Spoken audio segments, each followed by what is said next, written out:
5 basis of classifications हमने पढ़े थे और आज हम जो स्टडी करने वाले हैं वो है आपका नॉन कॉर्डेट्स के कैरेक्टरिस्टिक्स फीचर्स कि नॉन कॉर्डेट्स के क्या कैरेक्टरिस्टिक फीचर होते हैं। ठीक है, वो आज हम स्टडी करने वाले हैं। Okay ma'am.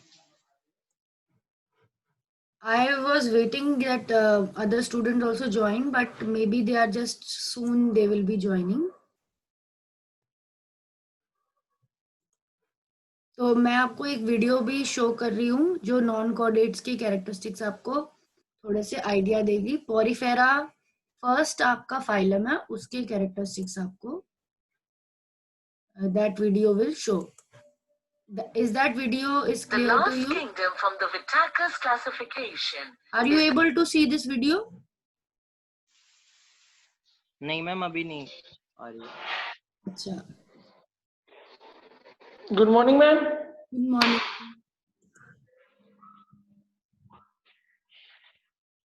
तो porifera ma'am heavy rain ma'am, जो इस वजह से कनेक्ट नहीं हो पा रहा। हाँ, कोई बात नहीं, अभी हो जाएगा।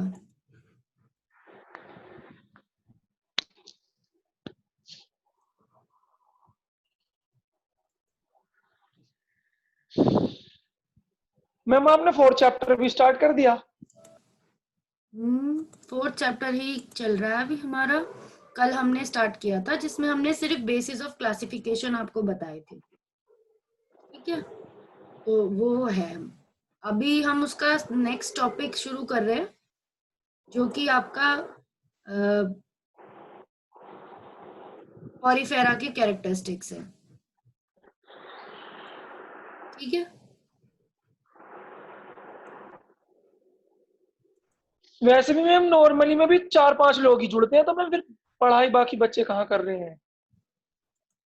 अब दिख रहा है ये वाला video? Animals without a backbone, and vertebrates are animals with backbones. Let's first take a look at ये वीडियो शो हो रहा है आपको जो मैं आपको प्ले कर रही हूँ? Yes ma'am. अच्छा, यस मैम हो रहा है। Vertebrata, which is further classified into 8 phyla.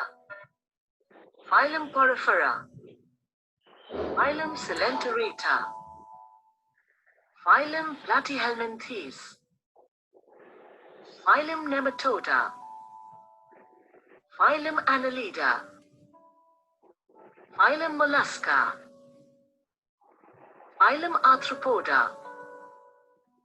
and Phylum Echinodermata.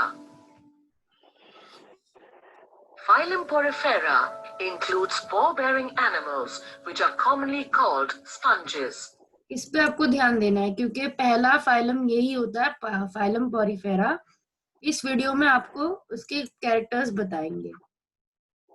Although they are most common and diverse in the marine environment, around 150 species of sponges live in fresh water.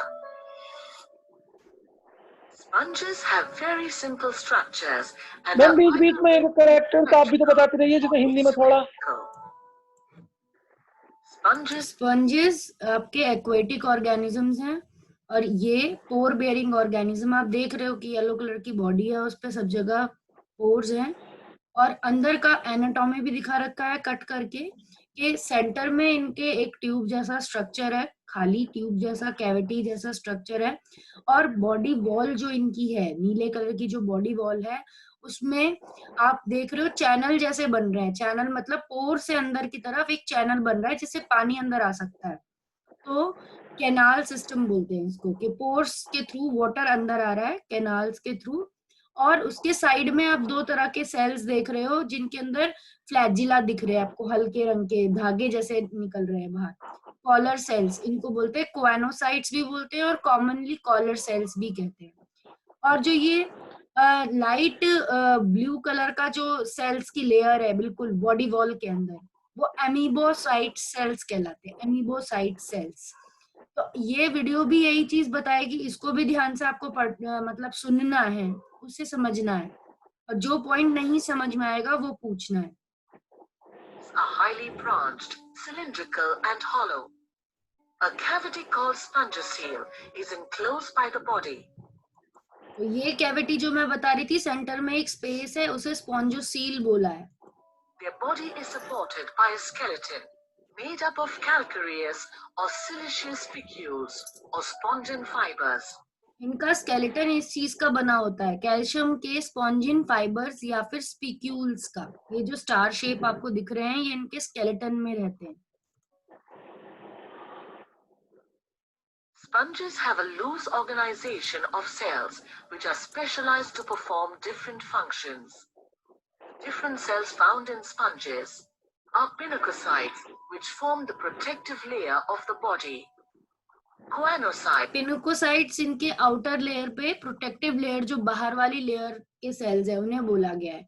और coenocytes ये red colour का दिखा रहा है, single वाला, और यही पूरे के पूरे बाउंड्री में लगे हुए हैं। इन्हें कोएनोसाइट्स बोला गया है। ये कॉलर सेल्स और फ्लैजिला वाले होते हैं। इनके अंदर फ्लैजिला होता है, जो भी पानी अंदर आता है चैनल के थ्रू, और इसमें स्पॉन्जोसील में जो भी वाटर अंदर आता है, वाटर के अंदर ही खाना भी आ जाता है समुद्र से, छोटे छोटे प्रोटोजोआस, छोटे छोटे बैक्टीरियाज। तो कोएनोसाइट्स क्या करते हैं, अपना फ्लैजिला घुमा के उस पानी को अपने अंदर लाते हैं और डाइजेशन करते हैं, उस चीज की, उस फूड मटेरियल की डाइजेशन करके अपने आप को एनर्जी देते हैं। that maintain the water current inside the body, and amoebocytes which store reserved food. Sponges exhibit holozoic mode of nutrition. They capture food brought close by water currents which are created by choanocytes. The food material is then digested. समझ में आ गया कि ये flagella घुमा रहे हैं तो food material sponge के सेल्स की तरफ जा रहा है। तो वाटर करंट को मेंटेन करने का काम होता है कोआनोसाइट्स का, कॉलर सेल्स का। ये फ्लैजिलेटेड होते हैं, इनके अंदर धागे जैसा एक फ्लैजिला प्रेजेंट होता है। यहाँ तक समझ में आया पॉइंट, सब चीज? Yes, ma'am. ठीक है। By the process of intracellular digestion, and the remaining water is thrown out of the body through the osculum. Osculum top पे एक यहाँ पर फाइब्रस आपको दिख रहा है, ओपनिंग है। तो सारा water after movement through the sponge, जब उसने स्पंज में मूवमेंट कर लिया है और सेल्स को एनर्जी दे दी है, अब जो वेस्ट वाटर है वो ऑस्क्यूलम के थ्रू बाहर निकल जाता है। पूरी बॉडी में जो पोर्स है उनसे तो पानी अंदर आता है, पर ऑस्क्यूलम के थ्रू एग्जिट होता है, बाहर की तरफ जाता है। In sponges, the processes such as respiration and excretion take place by means of simple diffusion. Sponges have a system of canals. Choanocytes line the inner surface of these canals. Through ostia, the water enters the spongocoel and leaves through a single large osculum.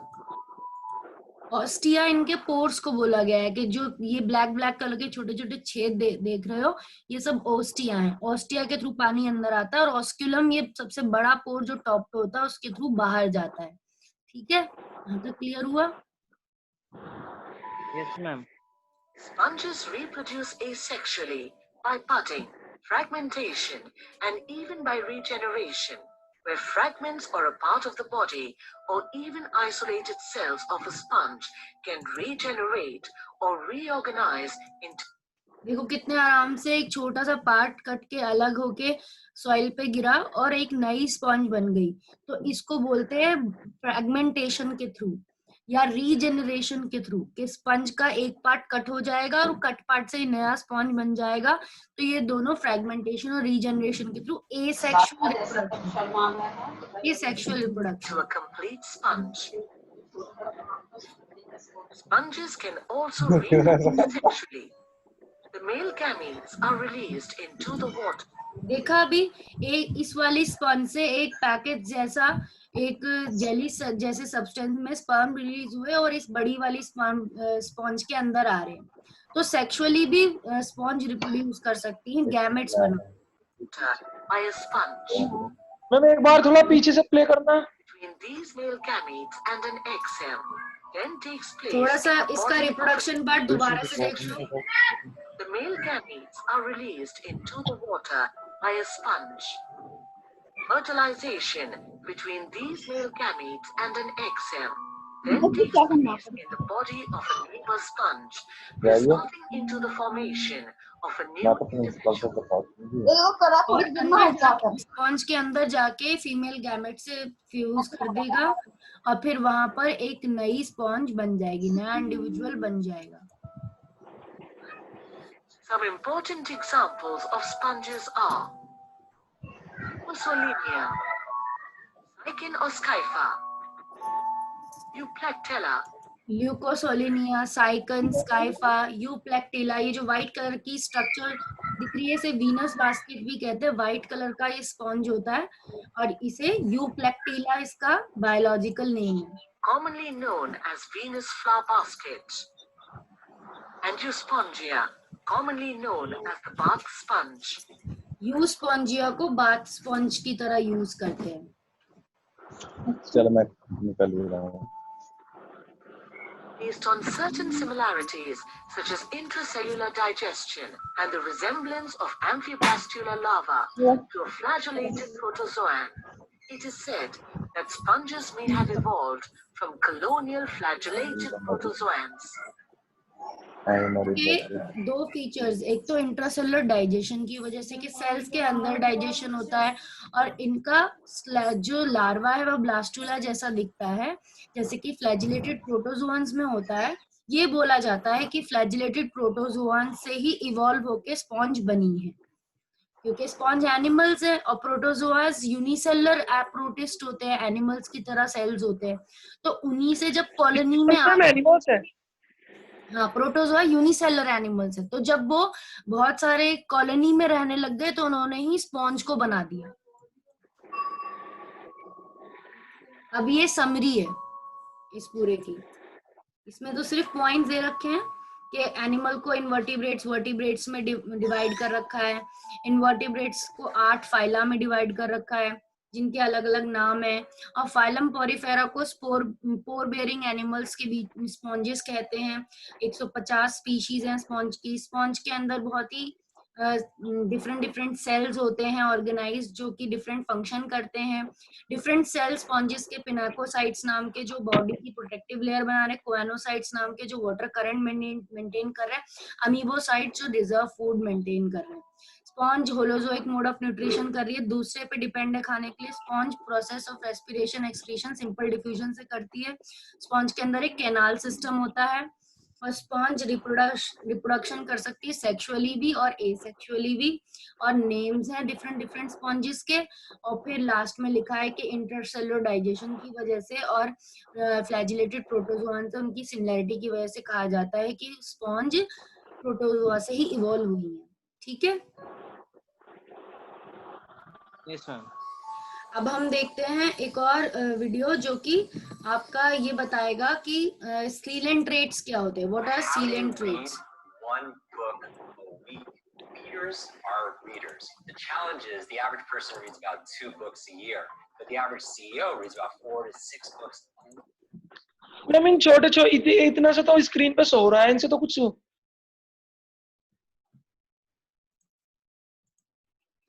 हाँ, वो तो आपका video था इस वजह से उतना ही show हो रहा था. अभी हम ये देखते हैं सीलेंट ट्रेट. ये इमेज देख पा रहे हो, ये पेज देख पा रहे हो आप. Difference between polyp and Medusa. Polyp और मेडूसा दो डिफरेंट तरह के नाइडेरिया के ग्रुप मेंबर्स हैं. नाइडेरिया सेकंड ग्रुप है आफ्टर स्पंज. जो ग्रुप आता है उसे नाइडेरिया बोलते हैं या फिर सीलेंट ट्रेट बोलते हैं. तो पॉलिप और मेडूसा इसके दो फॉर्म होते हैं. लाइफ साइकिल के 2 स्टेज होते हैं. Polyp and Medusa are 2 different stages of many species. ये दिख रहा है आपको पेज phylum Nidaria का. The phylum Nidaria includes species existing only in the polyp stage. No. Anthozoa. हाँ मैम नोट्स वीडियो इस चैप्टर की भी पढ़ी है आपकी? हाँ, नोट्स मैं शेयर करूंगी और आप उससे नहीं मैम, और एनसीईआरटी के पेजेस से भी बनाना, दोनों से मिलके बनाना. The phylum Nidaria. Ma'am video. हाँ, वीडियो नहीं है आपकी? हाँ, वीडियो नहीं है आपकी? हाँ, वीडियो नहीं है. इसी से समझो और अपने नोट्स बनाओ. वीडियो अभी जो मैं ये आपको सेशन दे रही हूँ इसी का रिकॉर्ड कर रही हूँ और इसी को ही मैं डालूंगी यूट्यूब पे. तो इससे समझो ठीक है। The phylum Cnidaria include species existing only in polyp stage, Anthozoa, species existing in Medusa stage and species with both life cycle. किसी किसी नाइडेरिया में तो सिर्फ पॉलिप स्टेज होती है, जैसे एंथोजोआ जो ग्रुप है ऑफ नाइडेरिया है उसमें सिर्फ एक ही स्टेज होती है पूरी लाइफ में, पॉलिप। पॉलिप पहली स्टेज को कहते हैं। ये जो येलो कलर का आपको पहला वाला दिख रहा है ये क्या है, पॉलिप है। इसमें आप अगर दो पार्ट्स देखो तो मार्क है, टेंटिकल्स नाम के पार्ट मार्क है और एक माउथ मार्क है। तो ये हाइड्रा जैसा है, या फिर ये अपने बेस से अटैच्ड है, it is attached to the base to the soil, ठीक है। ऐसी स्टेज को पॉलिप स्टेज कहते हैं। तो एंथोजोआ जैसे नाइडेरिया का ग्रुप होता है जिसमें सिर्फ पूरी लाइफ साइकिल में पॉलिप स्टेज ही मिलती है। पर कुछ ऐसे मेंबर्स होते हैं जिनमें सिर्फ मेडुसा स्टेज मिलती है, जैसे कि कुछ स्पीशीज ऐसे हैं जिनमें दोनों मिलती है, जो हाइड्रोजोआ है। पॉलिप कन्वर्ट हो जाता है मेडुसा में और मेडुसा कन्वर्ट हो जाता है पॉलिप में। मेडुसा दूसरा डायग्राम आपको दिख रहा है, दूसरे डायग्राम में उल्टा करके अम्ब्रेला जैसा बन रहा है छाते की तरह, और उल्टा सिलिंड्रिकल स्ट्रक्चर है, और जो कैविटी है वो भी रिवर्स हो रखी है। ये देखो, जो कैविटी इधर येलो कलर की ऊपर की तरफ है, माउथ ऊपर की तरफ है, यहाँ पर माउथ कैसा हो गया, रिवर्स में आ गया, अपोजिट तरफ आ गया, तो इसे मेडुसा स्टेज कहते हैं। और टेंटिकल्स भी नीचे हैं इसके, और उसके पॉलिप के टेंटिकल्स ऊपर हैं, ठीक है। तो ये डिफरेंस है। अब आगे बताया भी है व्हाट इज पॉलिप। पॉलिप किसको कहते हैं, polyp is sessile life cycle stage. Sessile मतलब सीडेंट्री, जैसे कि ये अटैच हो गया सॉइल से तो उम्र भर ये यहीं रहेगा, इसी पोजीशन पे जुड़ा रहेगा। और मेडुसा तुम देख रहे हो कि अम्ब्रेला की तरह है और टेंटिकल्स नीचे है, तो ये घूमता फिरता रहेगा। Medusa can is free swimming, polyp is attached. Sessile उसको कहते हैं दैट इज नॉन मोटाइल, एक जगह रुकने वाला। Sessile life cycle stage of species belonging to Cnidaria phylum, adult corals and sea anemone इसके एग्जाम्पल हैं। कोरल्स और सी एनिमल हमने पढ़ा है। कोरल रीफ नाम हम जानते हैं कि ऐसा पॉलिप का स्ट्रक्चर है, हाइड्रा से बना हुआ स्ट्रक्चर है कोरल रीफ, जो कि स्पेस से भी दिखती है, ठीक है। ग्रेट बैरियर रीफ हमने ये जीके में थोड़ा सा जानते हैं हम कि ग्रेट बैरियर रीफ है जो कोरल से बनी है और वहां पर पॉलिप्स अटैच्ड हैं समुद्र में, तो वो उसके स्केलेटन्स बचे हुए हैं, कोरल्स बचे हुए हैं जो कि हमें दिखते हैं। अंडमान निकोबार आइलैंड्स में भी कई कोरल आइलैंड्स हैं। सी एनिमन्स भी पॉलिप होते हैं। सी एनिमनी भी जो एक एनिमल होता है जो कि पॉलिप फॉर्म में होता है, इसी फॉर्म में होता है नाइडेरिया का, कि टेंटिकल्स ऊपर की तरफ और उसका सिलिंड्रिकल जो बेस है वो जमीन से जुड़ा हुआ, polyp. A polyp is formed by a tube with the mouth surrounded by tentacle refer to head and is attached to bottom with foot-like disc. Mouth and tentacle face towards water. Polyp reproduction can occur either sexually, asexually. Polyp दोनों तरह से reproduce कर सकता है. Example, coral separated sex where some corals are males and some are females. Other species are hermaphrodites. तो इसमें sexually भी gamete produce करके रिप्रोडक्शन कर सकते हैं। Asexual reproduction occurs by budding through invagination of circular disc. Asexual हमने पढ़ी है 10th में, हाइड्रा की एसेक्सुअल रिप्रोडक्शन बडिंग के थ्रू होती है। Sexual reproduction occurs by spawning, और सेक्सुअल रिप्रोडक्शन स्पॉनिंग का मतलब स्पर्म रिलीज हो जाते हैं पानी में, बहुत सारे सेक्स सेल रिलीज हो जाते हैं, और फेरोमोन्स भी रिलीज होते हैं। फेरोमोन्स मतलब ऐसे हार्मोन जो कि स्पर्म अट्रैक्टेंट होते हैं और जो कि एग के पास स्पर्म को लेके जाके फ्यूज करा देते हैं। अब आई मेडुसा की बात कि मेडुसा क्या होता है। मेडुसा एक फ्री लिविंग स्टेज है, मतलब घूमता फिरता हुआ पॉलिप को ही और रिवर्स उसका स्ट्रक्चर हो जिसमें माउथ नीचे की तरफ हो, उसको मेडुसा कह देते हैं। किसी किसी नाइडेरिया के मेंबर्स में अपोजिट पॉलिप ही मेडुसा बनाता है, मेडुसा वापस पॉलिप बना देता है। तो इनमें अल्टरनेशन ऑफ जनरेशन भी देखा जाता है, लाइफ साइकिल में अल्टरनेशन ऑफ जनरेशन देखा जाता है, ठीक है। देखो लिखा हुआ है कि Medusa development varies with Cnidaria phylum. In Hydrozoa classes, member medusa are formed by budding. Evagination of endoderm, ectoderm is followed by proliferation of ectoderm epithelium. मतलब हाइड्रोजोआ ऐसे स्पॉन्ज हैं, ऐसे सिलेंट्रेट है जिसमें मेडुसा बडिंग के through, polyp में जब Medusa budding होती है तो मेडुसा बन जाता है। In other cnidarians such as cubozoas, rhizotomes, medusa are produced by metamorphosis of polyps. अब नीचे differences between polyp and Medusa भी दे रखा है कि मूवमेंट में भी डिफरेंस है, पॉलिप मूव नहीं होता और मेडूसा मूव होता है पूरी लाइफ साइकिल में। मॉर्फोलॉजी में डिफरेंस है, पॉलिप अपराइट है, हेड उनका ऊपर है और बेस उनका नीचे है, और मेडूसा रिवर्स में है, हेड डाउनवर्ड है, बेल शेप के होते हैं मेडूसा, अम्ब्रेला शेप के होते हैं मेडूसा। रिप्रोडक्शन में बता रखा है polyp reproduction can be asexual by budding and gamete से भी हो सकता है, दोनों से हो सकता है पॉलिप का रिप्रोडक्शन। और Medusa however can only reproduce sexually, और मेडूसा हमेशा सेक्सुअली ही कर सकता है, एसेक्सुअली नहीं कर सकता। Evolution of polyp and Medusa, polyp a primitive form of Cnidaria, polyp पुराने फॉर्म है नाइडेरिया के, और मेडूसा ज्यादा इवॉल्व फॉर्म है नाइडेरिया के। ठीक है, अब हम इस पे एक वीडियो भी देख सकते हैं जो हमें और अच्छे से समझाएगा।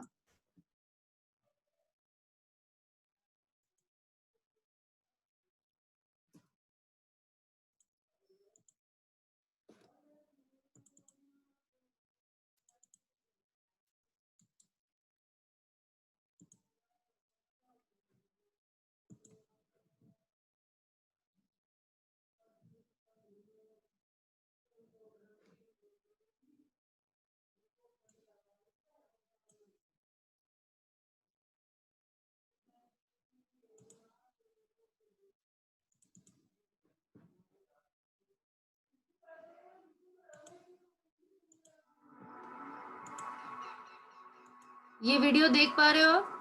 Cnidaria, shape of life, are Yes, you ma'am. Able to see? Animals, or something in between.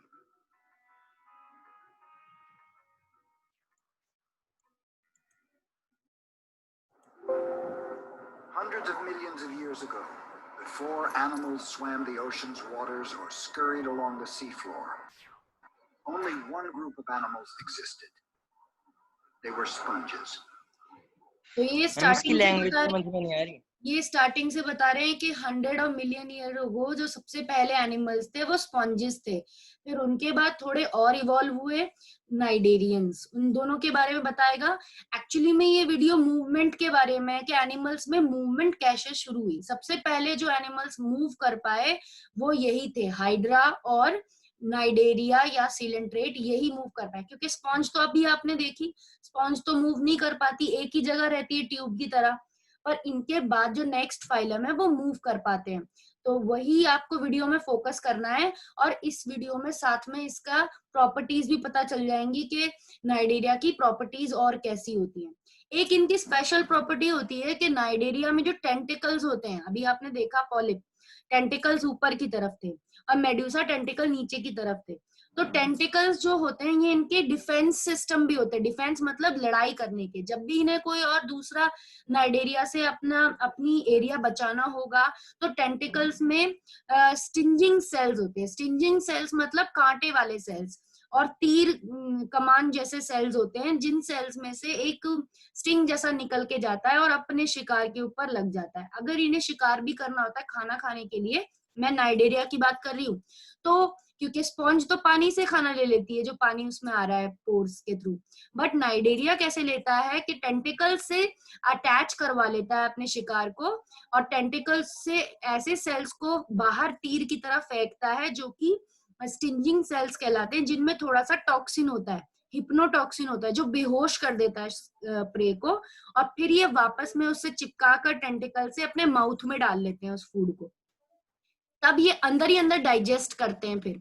तो ये आप दोनों चीजें आपको इस वीडियो से क्लियर हो जाएंगी। भले ही आपको इस वीडियो की लैंग्वेज थोड़ी सी प्रॉब्लम में आए, बट मैं बीच बीच में समझाती रहूंगी, पर आपको फोकस करना है वीडियो के कंटेंट के ऊपर, या क्या हो रहा है वीडियो में उसको ध्यान देकर समझना है। Then creatures far more complex sprang into being and changed the world forever. These were the first Cnidarians.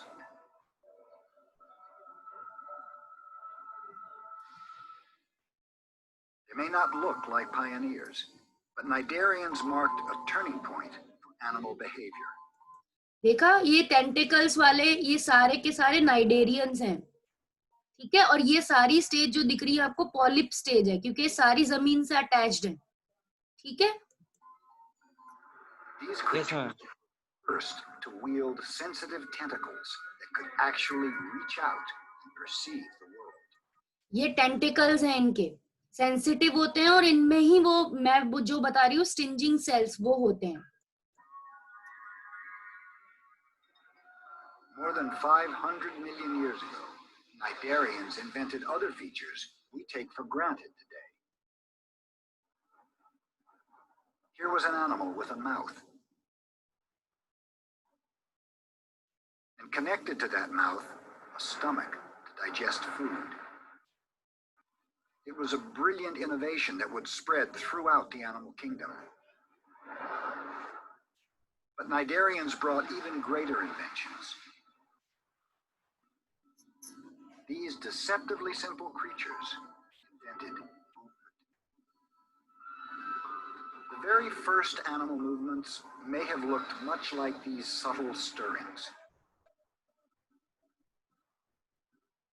पहले सिर्फ ये अपने टेंटिकल्स की मूवमेंट करते थे अपना शिकार पाने के लिए, फिर थोड़े टाइम पे बाद इनके अंदर नर्व नेट क्रिएट हो गई, मतलब इनके अंदर थोड़ी सी मसल्स और थोड़े से नर्वस सिस्टम बन गया, जिसकी वजह से ये अपनी प्लेस भी चेंज करने लग गए.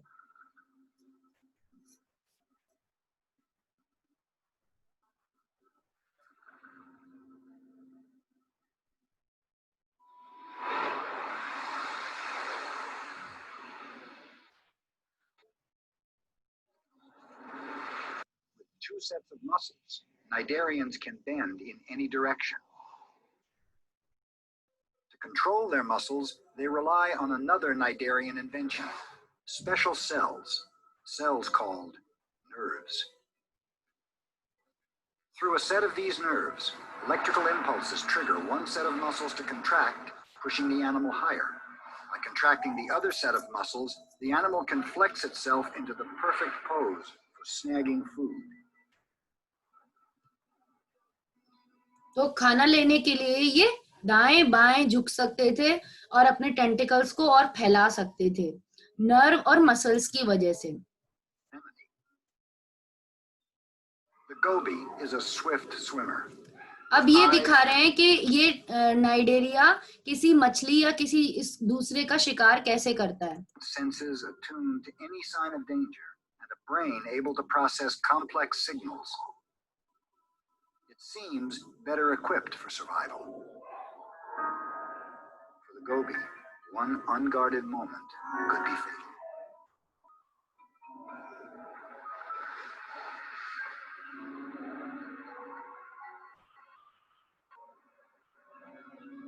Dragging the fish into its mouth, the anemone devours it with tools invented by its ancient ancestors. The goby will be slowly digested alive.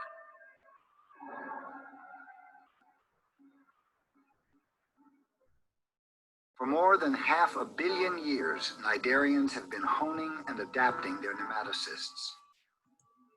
तो ऐसे स्ट्रक्चर्स को जो They कि developed a stunning stinging cell है, ये देखो तीर की तरह ये सेल है, ये इनके निमेटोसिस्ट कहलाते हैं. निमेटोसिस्ट मतलब ये देखो एरो हेड, ये इनके पास एक तीर की तरह बिल्कुल एरो की तरह सेल्स होते हैं जो इनके अंदर पॉइजन भरा होता है, जो ये अपने टेंटिकल से बाहर फेंकते हैं. माइक्रोस्कोपिक है, ये माइक्रोस्कोपिक इमेज है, इलेक्ट्रॉन माइक्रोस्कोप की इमेज है. तो हमें नहीं दिखते कि टेंटिकल से कोई सेल बाहर निकले हैं, बट वो अपने शिकार के ऊपर ऐसे माइक्रोस्कोपिक सेल्स भेजते हैं या इन्हीं से चिपकाते हैं शिकार को. array of weapons. Some are even laced with toxins that can be fatal to humans. ये सेम डायग्राम आपका एनसीईआरटी में भी है, ये सेम डायग्राम आपका एनसीईआरटी में निमेटोसिस्ट सेल्स के लिए. तो ये स्पेशल फीचर है नाइडेरिया का. Files are used for more than capturing food. They are also weapons deployed against their own kind. ठीक है, तो यहाँ पे आपको क्लियर हो गया होगा, इसलिए मैं यहाँ पे इसे स्टॉप कर रही हूँ. Yes ma'am. अब हम नेक्स्ट उस पे जाते हैं कोम जेलीज के ऊपर. ठीक है, तो कोम जेलीज का एक और कोम जेलीज इसी से मिलता जुलता एक और फाइलम है और उनको हमें पढ़ना है. उसके अंदर इससे थोड़ी सी सिमिलैरिटीज है. तो कोम जाइलम्स जो आप बता रहे हो वो कोई अलग ही फाइलम है या इसी का कोई क्लास अलग है? फाइलम है, इससे रिलेटेड फाइलम है पर अलग फाइलम है। ओके। ठीक है, उसके फीचर्स अब हमें पढ़ने हैं। और उसके फीचर्स आपको जैसे अभी इसमें तो बोल रहा था वीडियो, बट अभी बोलेगा नहीं, आपको देखने हैं पॉइंट्स। कोम जेलीज के पॉइंट आपको देखने हैं। दिख रहा है वीडियो? Yes ma'am. ये देखो, चमकते हुए फ्लैजिला के 8 प्लेट्स होते हैं। जेलीफिश भी बोलते हैं इनको, कोम जेलीज भी बोलते हैं।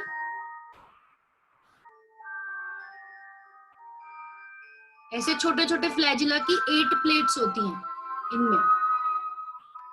इन्हें कोम रोज कहते हैं। देखो लिखा है ना, ctenophores bear 8 comb rows of fused cilia with synchronously beats. Colourless होती हैं, ट्रांसपेरेंट होती हैं और लाइट भी फेंकती हैं। इरिडिसेंट मतलब लाइट फेंकती हैं ये अपनी कोम रोज से। देखो लाइट फेंक रही हैं अलग अलग रंग की। इनमें लाइट फेंकने की एबिलिटी होती है। केमिकल रिएक्शन से बनती है ये लाइट इनमें।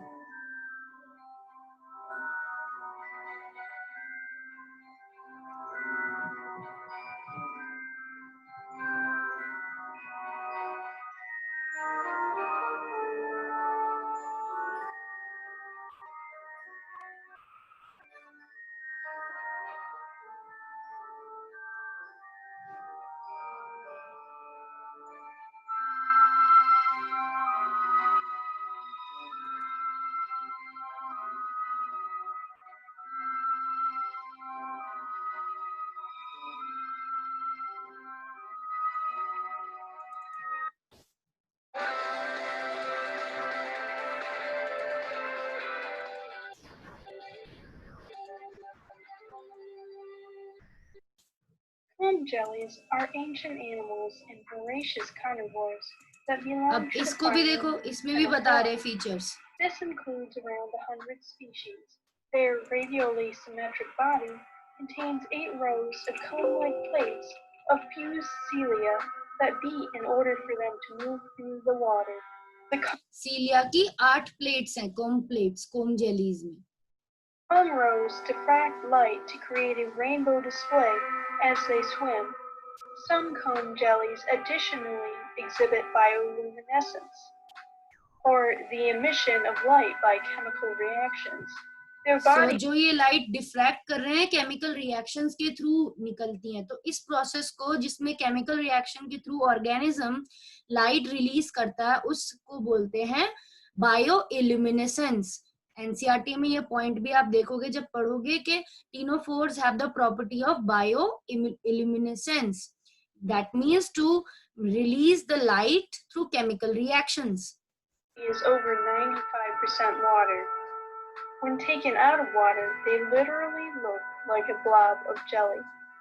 About half of the comb jelly species feed by the use of a pair of tentacles that do not sting, but instead contain sticky cells called colloblasts. अब देखो, ये भी टेंटिकल्स के थ्रू ही अपना प्रे को मार रही हैं, बट इनमें स्टिंजिंग सेल्स नहीं है। जैसे नाइडेरिया में स्टिंजिंग सेल्स होते हैं वैसे नहीं है, बट अटैचिंग सेल्स हैं जिन्हें कोलोब्लास्ट कहते हैं। क्या कहते हैं? कोलोब्लास्ट। ये अटैचिंग सेल्स है, मतलब चिपकाने वाले, स्टिकी सेल्स हैं, पर मतलब स्टिंज करने वाले नहीं है। मतलब तीर की तरह उसे घायल करने वाले सेल्स नहीं है, बट स्टिकी है। स्टिकी मतलब चिपकाने वाले, जैसे ग्लू चिपका लेती है। Zooplankton will stick to their tentacles and they will draw the prey into their mouth. तो प्लैंक्टन्स इनका खाना है। छोटे छोटे, इनसे छोटे ऑर्गेनिज्म प्लैंक्टन्स, उनको अपने टेंटिकल से चिपका लेती हैं और अपने माउथ में ये डाल लेती हैं। They can extend their stomachs to hold prey half their size. Other comb jellies have no tentacles. Instead, their mouth contains hooks to bite off chunks of prey. किसी किसी कोम जेलीज में जिसमें टेंटिकल्स नहीं होते, माउथ में ही hook होते हैं, जिनसे वो अपने प्रेस को उसको क्लिंग कर सकती हैं, जोड़ सकती हैं। And secrete a poison to paralyze prey. और They वो will have वाली no tentacles. वो वाली कोम Poison to paralyze. जेलीज एक पॉइजन भी रिलीज करती हैं, जिससे कि वो अपने प्रे को अपने माउथ के अंदर डाल लेती हैं। as prey. They will even feed on other comb jellies larger than themselves. देखो इस कोम जेली ने दूसरी कोम जेली को ही खा लिया, अपने माउथ में उस दूसरी वाली को डाल लिया. While the majority of ctenophores swim, some species remain on the bottom, creeping along the ocean floor or living on other animals. Majority of comb jellies तो स्विम करती रहती हैं, पर कुछ सी फ्लोर के पास भी अटैच रहती हैं. Most possess a gravity-sensitive structure called a statocyst. किसी कॉम जेली में ग्रेविटी जानने वाला एक स्ट्रक्चर भी होता है जिसे स्टैटोसिस्ट कहते हैं. किसी बुक में आपको ये पॉइंट दिखेगा, statocyst is the gravity sensor structure, के समुद्र का तल कहाँ है, ग्रेविटी कहाँ है, वो वाला जानने वाला structure. That gives them a sense of up and down in the water. They have no brain, but contain a loose network of nerves called. इनके पास ब्रेन तो नहीं होता, बट इनके पास लूज नेटवर्क होता है नर्व्स का. Nerve net. Ctenophores typically prefer warmer waters in temperate and tropical areas near the surface in both shallow and deep habitats. ये उथले पानी में भी रह सकती हैं, वार्म पानी में भी रह सकती हैं और डीप में भी रह सकती हैं. These jellies can be quite invasive, and their swarms can drastically change ocean ecosystems. Overfishing has caused an increase in populations of ctenophores because of less predation. All comb jellies are hermaphrodites. Eggs and तो sperm. Over fishing करने से fish इनको खाती थी कोम jellies को, तो fish को ही हम लोग उठाने लग गए अपने फूड के लिए, तो कोम जेलीज का नंबर ज्यादा बढ़ गया है समुद्र में. Are cast into the water and fertilization takes place. Their larva grows rapidly as their entire lifespan is only around a few months. A full-size comb jelly can range from a few millimeters to over 4 feet. Or more marine fat. छोटे few millimetre से लेकर कुछ feet तक की लंबी कोम jellies भी हो सकती है, मतलब इनका साइज बहुत ही डिफरेंट हो सकता है. ठीक है, अब हम नेक्स्ट फाइलम पे जाते हैं. हमने 3 फाइलम कवर कर लिए, Porifera, Porifera, Cnidaria and Ctenophora.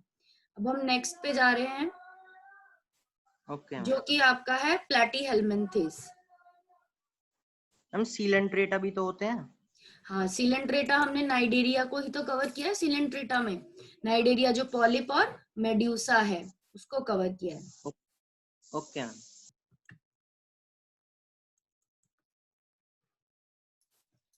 Flatworms आते हैं आपके प्लैटीहेल्मिन्थेस में, जिसमें आपने पढ़ा है प्लेनेरिया के बारे में, आप जानते ही हो. फ्लैटवॉर्म रीजनरेशन का कैरेक्टर होता है, उसमें आपने पढ़ा है ना 10th में. रीजनरेशन में 3 पार्ट में कट हो जाता है फ्लैटवॉर्म, और फिर तीनों पार्ट नए उसमें बट जाते हैं, नए ऑर्गेनिज्म बदल जाते हैं. तो फ्लैटवॉर्म्स